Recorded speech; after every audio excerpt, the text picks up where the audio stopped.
आज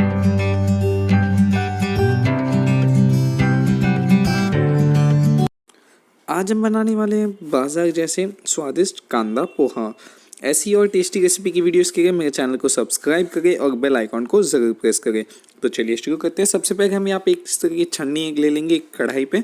फिर हम इसमें 2 कप पोहा डाल देंगे इस तरीके से। फिर हम इसके ऊपर पानी डाल देंगे ताकि हमारे जो पोहे हैं वो पानी को सोख ले। अच्छे से पानी डाल के इसे 5 मिनट साइड में रख दीजिएगा। फिर हम एक कढ़ाई में 2 चम्मच तेल गर्म करेंगे। इसमें हम 1 चम्मच राई, थोड़ी सी हींग और थोड़े से करी पत्ते यानी डाल देंगे। फिर हम इसे 30 सेकंड के लिए पकाएंगे। उसके बाद हम इसमें स्वाद अनुसार पीनट्स यानी कि मूंगफली डाल के इसे 30 सेकंड के फिर से पकाएंगे। उसके बाद हम इसमें बारीक कटी हुई हरी मिर्च डाल देंगे स्वाद अनुसार, 1 चम्मच हल्दी डाल देंगे और स्वाद अनुसार नमक डाल देंगे और इसे भी अच्छे से पका लेंगे 30 सेकंड के लिए मिक्स करते हुए। फिर हम इसमें स्लाइस किए हुए प्याज डाल देंगे यानी कांदा और इसे भी अच्छे से मिक्स करके 1 मिनट के लिए पकाएंगे। फिर हम इसमें हमारे भिगोए हुए पोहे डाल के इसे अच्छे से मिक्स करेंगे। हल्के हल्के हाथों से कीजिएगा वरना आपके पोहे टूट जाएंगे।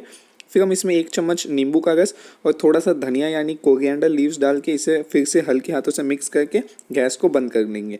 फिर आप इसके ऊपर बारीक जो बेसन की सेव है वो डाल के और हल्का सा धनिया डाल के इसे सर्व कीजिए। हमारे स्वादिष्ट कांदा पोहा तैयार है।